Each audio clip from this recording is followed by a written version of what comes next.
Hi guys, welcome back aboard good old Spiffy, our 44-foot hurricane damaged DIY catamaran project boat. Last week we started the journey towards making new eyebrows for Spiffy. As you can see, we're completely missing one over here, and this one is badly damaged. This week's video is sponsored by Surfshark. More about them a little bit later.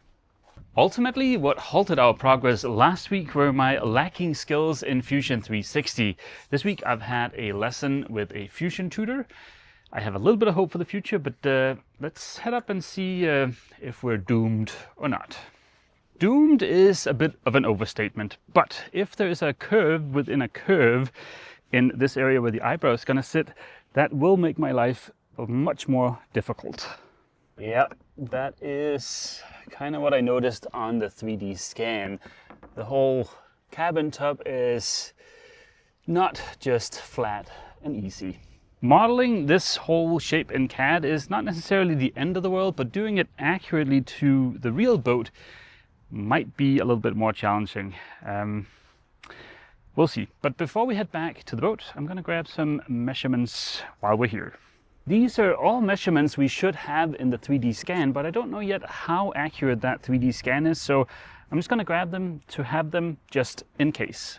That looks like 143.2, and my best estimate for the guy up here is 126. The recessed area here to the midpoint of the chamfer seems like it is about 108 millimeters. And interesting, this angle doesn't look like it's 90, that looks like it is closer to 95.5. As I mentioned, we should have all of those measurements in the 3D scan, but the eyebrows are pretty massive. I think they're like 3.2 meters or something, like 10 feet from corner to corner. And I don't know how accurate the 3D scanner is over such a large part. That is why last week I spent a bunch of time perfecting the shape with these plywood templates. My 3D scanner is still kind of a new tool to me, and I can show you exactly why I'm a little bit hesitant in trusting it 100%. Full disclosure, I don't know if this was a Captain Dum-Dum mistake, a bug in the firmware, or if this was just the accuracy I can kind of expect for larger parts out of the 3D scanner I have. But this is one of the very first parts I ever 3D scanned. It is a hatch for Spiffy's foredeck. In reality, this hatch was completely flat, but as you can see here, the 3D scanned version has a very distinct curve to it. That hatch is about 1/3 the size of the eyebrows, and if that can curve by, I think it's about 8 millimeters or something over that span, imagine all the trouble we can get into over 3 times that distance. Keep in mind, we have all of that existing geometry on the boat, and our new part has to fit into that. Otherwise, it's gonna look like crap. So yeah, let's take a look here. This is our one existing eyebrow on the port side of the boat, and these red lines are mesh intersections with that plane. So this will tell us the exact shape of the eyebrow at these particular locations. And I don't know if you can see, but there's very much a kind of downward angle to this, but as this curves around, there's kind of like a whole 3D shape going on. Actually building or laying up the eyebrows is going to require quite a bit of time, effort, and also money in terms of materials, and I don't want to waste materials. So before I start laying up glass, I want to make sure we have a mold we can trust. For us to have a mold we can trust, we first need to have a model in CAD we can trust. To verify the model we have in CAD, I've come up with an idea. I don't know if it'll work, but it involves a bunch of XPS foam.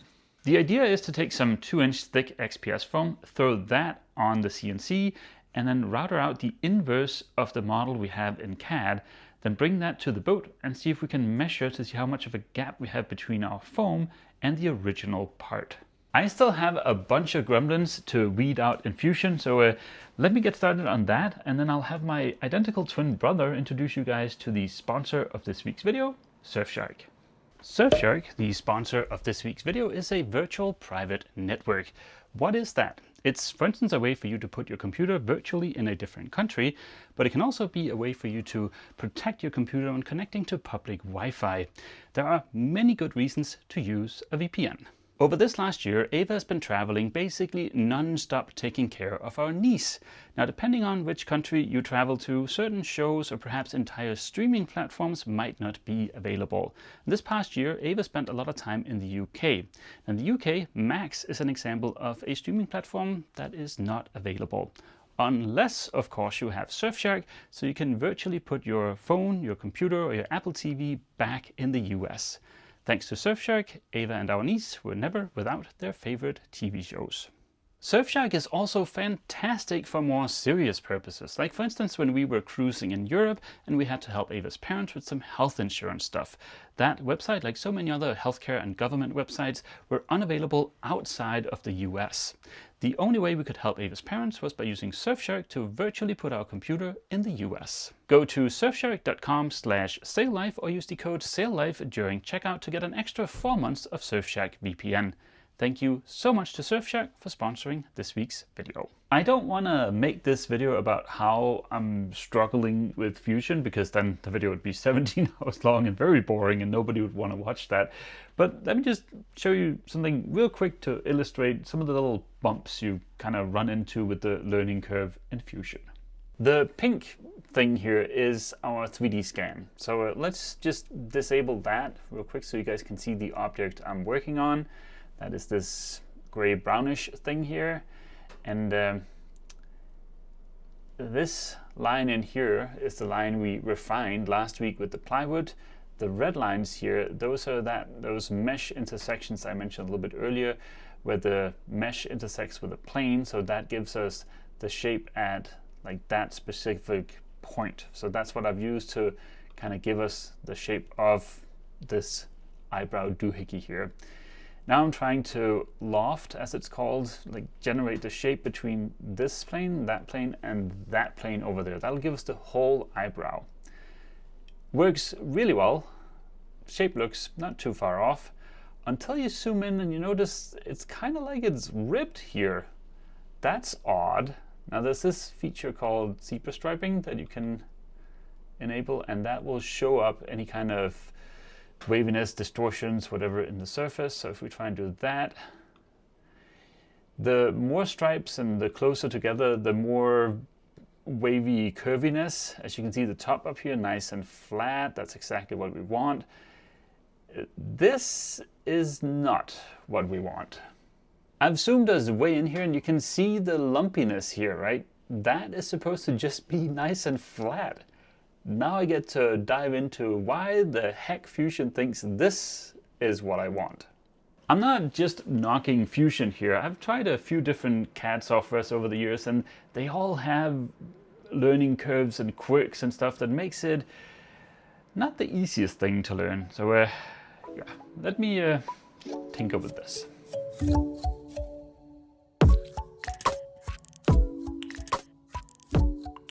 As is evidenced by the fact that I've gone out and purchased some 2-inch thick XPS foam here, I managed to solve the zebra weirdness issue that I showed you, and I think we're ready to do the next test.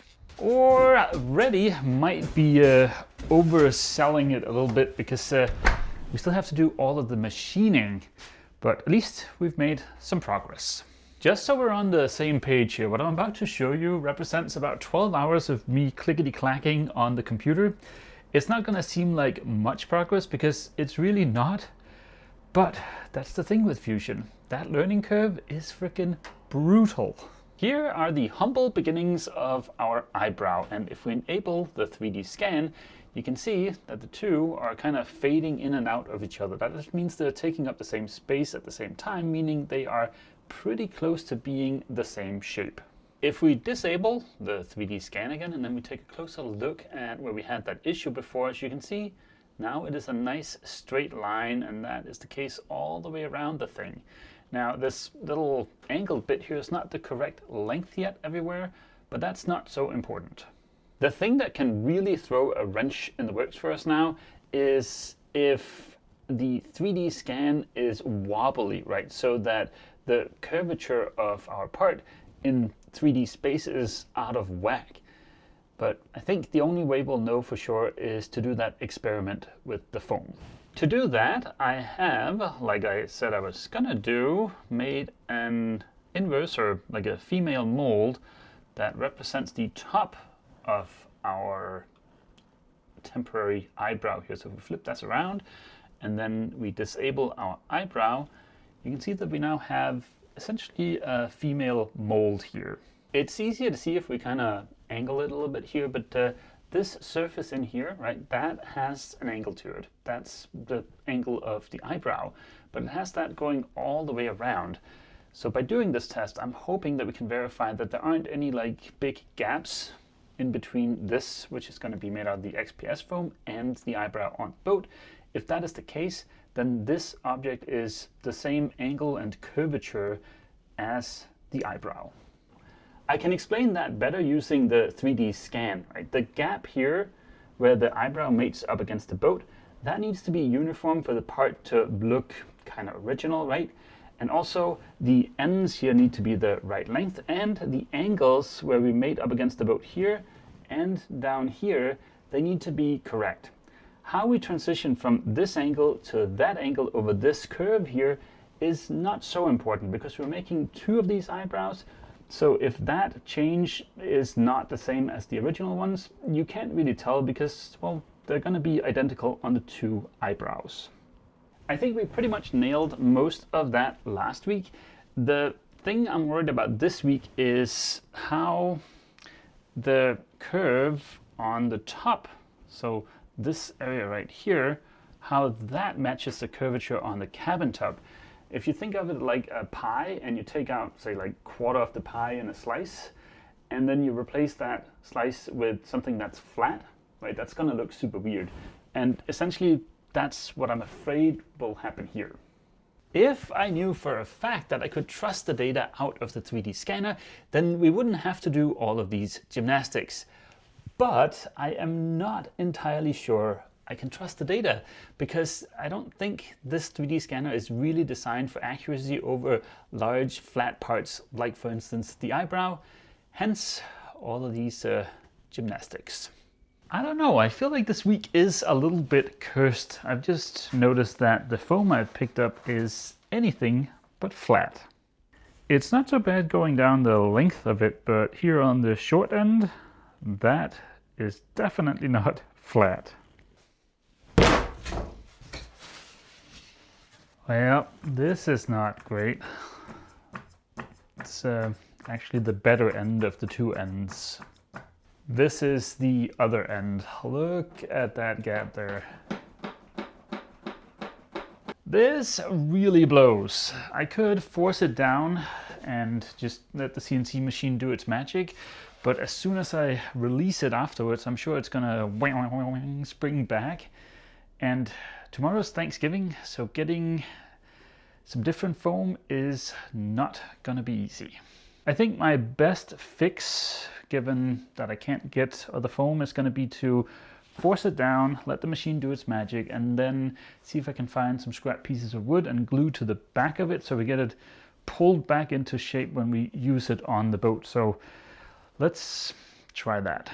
I used a little bit of double-sided tape to stick down the problematic foam, which worked really well. Now it's a lot colder here in North Carolina than Florida, but I doubt we'll have a white Christmas. At least not outside of the workshop.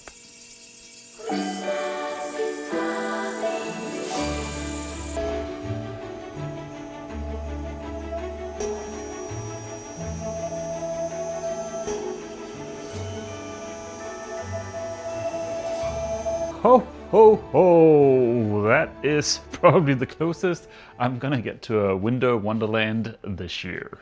Oh no.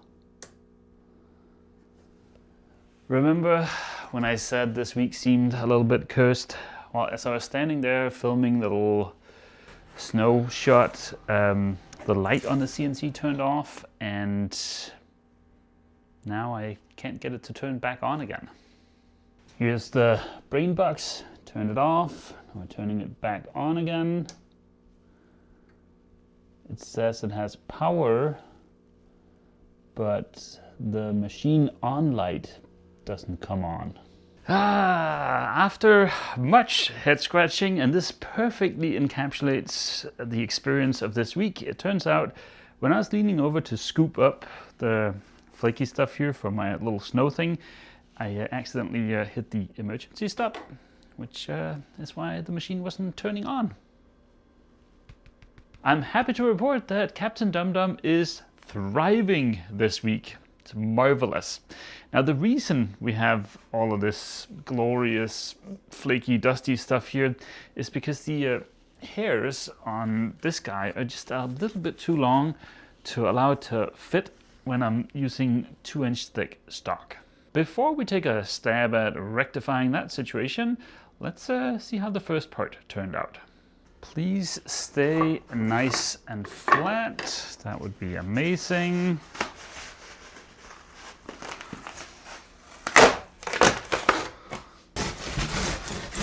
It is, well, it's not too far off flat. It is definitely not flat, but it's less off than it was before. This is why I didn't use the sweepy thing, because as you can see here, it's really wedged on there tight with the hairs. But most often I am probably going to be using 2-inch foam, so I think it's worth it just to give this guy a little bit of a haircut. I am no barber, but look at that. Almost no hair. We match. It will be fun to see how good of a job the vacuum does of capturing this like super staticky stuff that comes off of the XPS foam. Here goes nothing. Fingers crossed.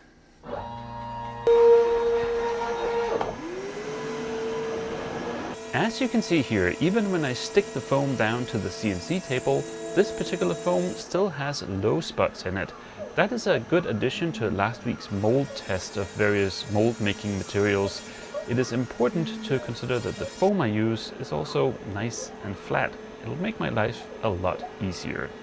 I'm happy to report that the little Cyclone, Shopvac and now BuzzCud Sweepy did a great job of managing the staticky dust from the foam. As you can see here, 99% of it gets removed. This is awesome. It does get very loud in the workshop with the CNC, Shopvac and air filtration running at the same time, so I've picked up some hearing protection. It is gonna be about an hour until the machine is done with the first step of the second piece.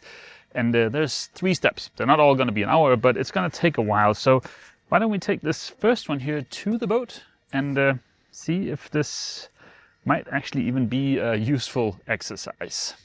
I think it's official.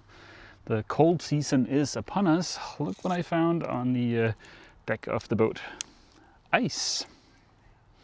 I think there is a little bit of a fatal flaw in my foam experiment here. I think maybe the XPS foam is just a little bit too flexible to give us a conclusive answer. If we take a look at this gap here, that looks to be about 4 or 5 millimeters, and I know that's one of the places where our model is a little bit proud of the 3D scan, so maybe the 3D scan is accurate. While the dust collection seemed to be fairly good when I left and the CNC machine was still running, I think it's not great. If earlier today was a winter wonderland, then this is the freaking Arctic. There is plenty of room in the Cyclone still, but this kind of looks a little bit clogged. That is definitely full. So why is that?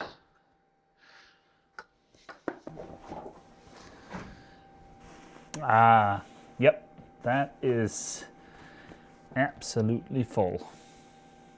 I don't want to come off as a neat freak, but we're going to go ahead and instantly ban the cutting of XPS foam here in the workshop. This stuff is super annoying to clean up. It just clings to everything. I don't think any of the other types of foam were as staticky as the XPS foam. I mean, I'm gonna be cleaning up after this for months to come. See, it's just freaking everywhere. I've been scratching my noggin a little bit because obviously our XPS foam experiment is a complete failure. The foam is too floppy and also it's too freaking messy to cut in the workshop. So yeah, that's very unfortunate. But potentially, maybe, hopefully, we can still end this week on a high note. This is a puzzle very much like the puzzle we did last week, but this one represents all of the latest measurements we got. I was hoping to be able to double check the inside curve with the foam, but as mentioned, that's not going to work. So instead we can check that and the two ends with a new puzzle. Although this week has been a little bit frustrating, I have gained a bunch of new knowledge. Like for instance, we're going to use some double-sided tape to hold down the floppy plywood. I absolutely love my CNC machine and I am thoroughly enjoying getting more and more used to it. It is going to get used for cutting all of the sheet goods that will make up the inside of the boat, so all of this is great practice. I will have to get used to doing tiling so I can cut full sheets, but other than that, I am feeling very comfortable with the machine. I brought my new 4-piece puzzle to the yard and got it assembled on top of Spiffy, and instantly felt my heart drop. Well, I did mention this week felt a little cursed. I've lined our puzzle up so it's perfectly flush with this end and the back up there, as well as the end down here and the back or inside joint there. Despite our best efforts, we are off here in the middle by about 7 millimeters. That might not sound like a lot, but it is definitely plenty to make this look like a pile of dung. Look right there where the tape measure is. I think for whatever reason I am in above my head here. This turned out to be way more difficult than I thought it was going to be. Well, this is certainly frustrating. I can't help but feel that we are going down a bit of a dead end here. So, putting the positive hat on, what can we learn from this week? I think it is reasonable for us to put the eyebrow project on ice for a little bit. We're going to get back to it, but I think there are a few things that I can do that will make this project a lot easier. First off, it would be fantastic if I could get a better quality 3D scan of the boat. The little Einstar Vega 3D scan I have is awesome for smaller things. I don't think its primary use case are large curved surfaces like this.